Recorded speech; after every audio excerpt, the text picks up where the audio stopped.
Hi folks, welcome back to the Horde. So let's see, somewhere around 4:30. It is the eve of Christmas Eve, Tuesday, 5.4 degrees Celsius, and this puppy says 42 Fahrenheit. So I don't know, welcome to 4:30 or later, I guess. Welcome to the eve of Christmas Eve. And what am I up to? Well, I learned a lot more than I wanted to about garage doors. These garage doors have, your basic spring here, right? See the spring? So each side of the garage is lifted independently. My lower garage doors are not like that. What they have is, I'm not sure if this is the right term, a torsion spring, a spring that you kind of wind up, and what it does is it turns an axle, and there's a pulley on each end of the axle which rolls the cable up, which lifts up the garage doors. So the pulleys turn at exactly the same rate. They are not independent. So I've been having some trouble with these cables here, right? Getting into, basically one broke. This one broke first, and I kind of patched it. Then this guy broke, right up in there. And with that, I had to put all kinds of time into figuring out how to fix them. First of all, most importantly, the cables have to be exactly the same length. Remember, they're geared alike. So if this cable is 2 inches longer than that cable, as they're pulling up on the door, that side of the door wants to come up, wants to be 2 inches higher than this side. Remember, these things, these pulleys are hooked together. They get the same, they're geared together, so to speak. So if that cable's 2 inches shorter, right, all the tension from this spring will be lifting this side of the door. Well, depending on what's going on with your door, how heavy it is, these are wooden doors, so they're very heavy, right? That puts a lot of extra strain on your garage door opener. May or may not work. Sometimes the door kind of rocks and gets stuck, right? Then it won't go up and down, right? It'll get part way up and get stuck. I was having a problem like that with this door. So, should you break one of these cables, should you decide to patch it or replace it, you kind of have to make sure that you unspool both cables and get them exactly the same length. Obviously, when the garage door is completely up, you have a minimum amount of tension on the spring, and I found to unspool the spring, what I would do, if one sees that shaft there, I would take your basic monkey wrench, pipe wrench, and fit it on there, right? I then feed it such that there was some tension on it, would grab it, and it would push up on the door, right? So now I got the spring lightly preloaded, and it's being held in place by the pipe wrench. The pipe wrench would be sitting right there. As a matter of fact, I can pretend to put that on there for you. Hopefully I don't fall off my bucket and sprain an ankle.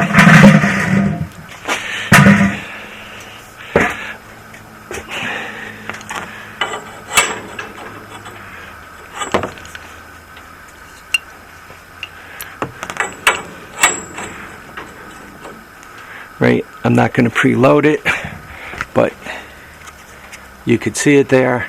So if it was preloaded, the spring pressure would be pushing it against the door and it would be locked. At that point, the cables come right off. Right? You got kind of a, on this side, there's a pin with a Carter pin through it. I don't know. Let me look through the camera lens. Where are we? Right there. You can kind of see the pin with the Carter pin through it and the end of the cable there. So, what one has to do is unwind it.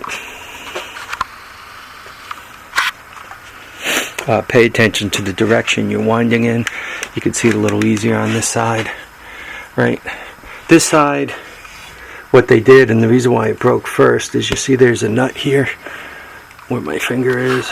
Let's zoom you in. Hold the camera somewhat steady. See, there's a nut. Oh God, this is really coming out well. See, there's a nut right there. Well, what was happening is the threads cut through the cable. So what I did is I put a little piece of copper pipe on that bolt that goes through, so the cable is riding on the little piece of copper pipe. As a matter of fact, I had a piece of the little copper pipe that I cut off, dropped it on the floor, and I'll probably discover it in one of my tires soon, right where I ran over and cut the tire. I was going to use these cables, and they got the nice little lasso on the end of them. I don't know, am I showing you the lasso?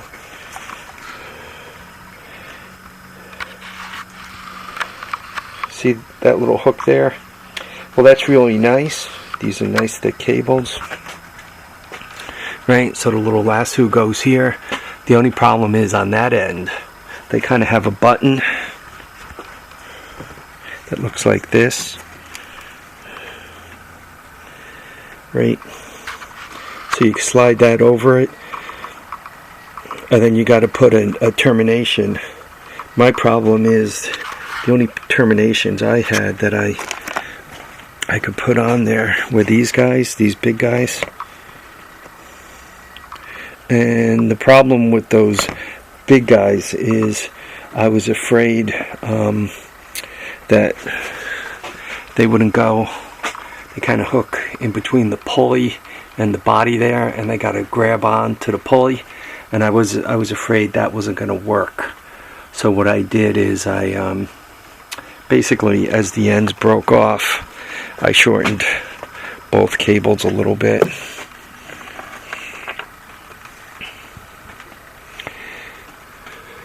I also didn't have the when I did this repair, I didn't have those crimp-on things, so I used copper pipe and smashed the hell out of it. I also find that if I fold the end of it like that for the loose end, it has a tendency not to slide. So, repairing one's garage door. The door also was going up and down and shuddering and doing some other crazy things. And I obviously need to do some work right here, but it turns out that the this bogey wheel here and that metal creature there was coming down, and it was hitting this lower clamp. You can see I loosened it and moved it out of the way. Right, there you go. You can see it hanging by a nail right there. So since I did that, the door moves much smoother up and down. It's not hanging. Unfortunately, I got to kind of push the button and run over because the battery in my garage door opener is dead here. So let me see if I can't do this in a way that works somewhat well.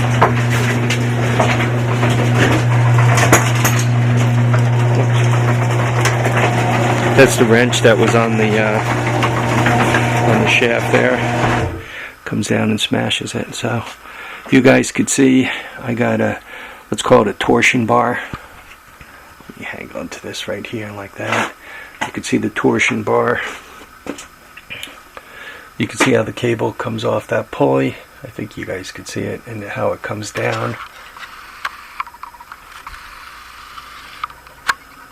right? Easier to show you on this side.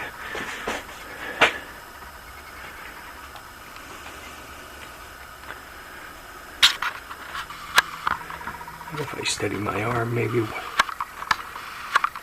And on the end of this cable, right, on the end of this cable, there's a little button similar to what's on a brake, on the end of a brake cable, that slides into a slot on that pulley.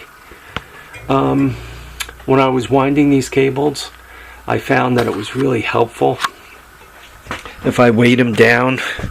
So what I was doing is, like, I would use these vice grips. I would clip it to the cable and put some weight on it.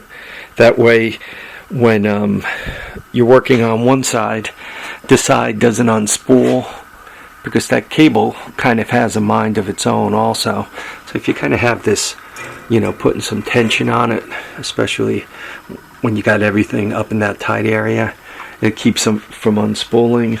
But even with that, it took like 3 or 4 wraps.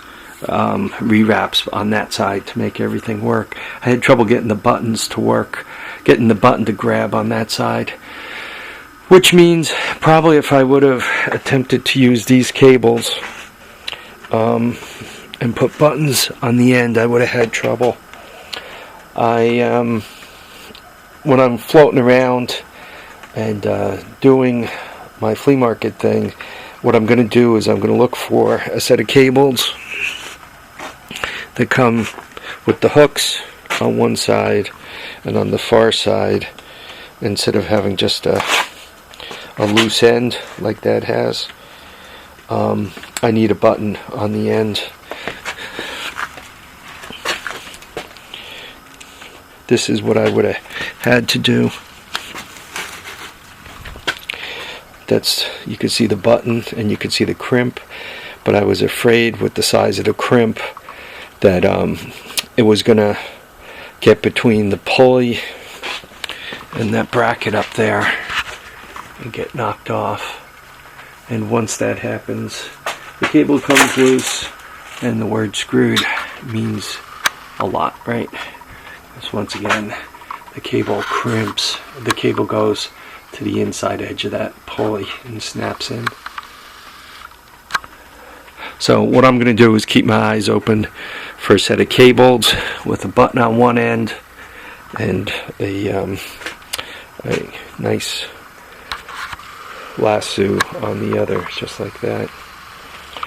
I'm glad I fixed this garage door, because if you look at the cable on that garage door, she knows so healthy, right? So at least I got one of them fixed up nice. I've actually been considering replacing these old nasty wooden doors that have been run into, and they just weigh a ton and they're kind of a lot of trouble. I have been considering replacing them with aluminum doors like I have up in the garage. Right, those nice aluminum ones, those nice white guys over there. But without windows, the doors are about $350, $400 each. With windows, I don't know, $450. I think it's an extra $100 for windows, and they're special order. So we'll see. Anyway, I'm pleased I got this fixed. Not exciting from your point of view, but I also tightened things up here somewhat. I think you guys, it actually works pretty good if I kind of hold the camera and the whole thing in one hand. So anyway, I kind of tightened this up, and if I wanted to, I can even put the 300 ES kind of long ways here. I'd have to climb over it to get to the garage door, but anyway, I could actually put it here. I want to finish working on this area here and see what I can do with it. See if I can't make this whole affair a little better. Mostly like on this rack right here, I got a big fan that I've never used. It was a side of the road pick. I got to get that out of there. What I'm thinking is if I could get this rack up against this wall and organize this pile of junk a lot better, I'd be fixed. So tomorrow's adventure. I haven't gotten around to messing with these yet. I still have to do a test video on this one, which I've kind of, at that point, I've kind of covered every kind of generator one could put their hands on, right? I kind of want to make a test video of that and then a conclusion video, and that'll finish the generator series. Oh, whilst I was poking around, look what I also found.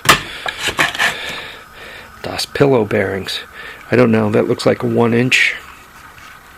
So I'm not sure if I need them for the golf cart project, but I did find them, and I do want to put them away someplace where I can relocate them, where I can locate them when I need them. So there we are. Anyway, folks, thank you for watching my videos and commenting and subscribing. Merry Christmas Eve's Eve. If you want to go crazy, go to a shopping mall tomorrow. You can hang out with people who are desperate for getting gifts at the very last minute, and see what kind of trouble you can get into. Thanks for watching, commenting, subscribing. Remember to keep your feet down, keep your head up, and enjoy all your days. There's a lot to do, a lot to have fun with, so make sure you go out and enjoy them. Take care now, folks. Bye.